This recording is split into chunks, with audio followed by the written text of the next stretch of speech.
Más carne comemos. Y de todo comemos, sollo, borí, sollo tortilla. Y más pancho, asadito y hamburguesa. Comida sana por lo general, poco o nada. Y poco la gente apurada, es poco. Acá vendemos más chancho. De todo.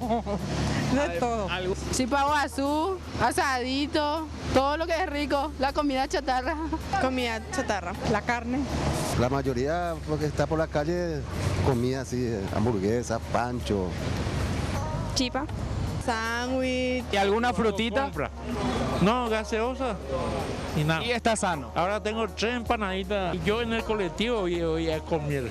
Un asadito para mi hija, que eso no recomiendo, ¿verdad? Yo estoy haciendo algo malo. Milanesa y todo eso. Puchero. Las estadísticas señalan que el 60% de la población paraguaya padece de obesidad o sobrepeso, dando un panorama poco alentador respecto a la prevención de enfermedades que tienen que ver con el aumento excesivo del peso corporal en las personas. Sabe, perfectamente sabe. Pero ¿a poco le importa? Yo tengo 69 años, señor, y no tengo dolor de cabeza, nada tengo. Tal vez, no es que no le importe, sino estamos acostumbradas desde chiquito a comer así. Y mientras que uno no pasa por eso, no se da cuenta. Cuando uno está enfermo, se da cuenta.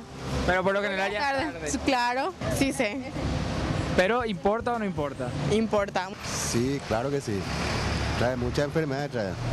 Prefiero disfrutar de los sabores. A pesar de las consecuencias. Claro. La gordura. Trabaja por la calle así y cualquier cosa come, ¿verdad? Y sigue llevando una alimentación desordenada. A pesar de lo que pueda pasar. Sí. ¿Y usted particularmente cuida su alimentación? Acá mi físico ya dice todo.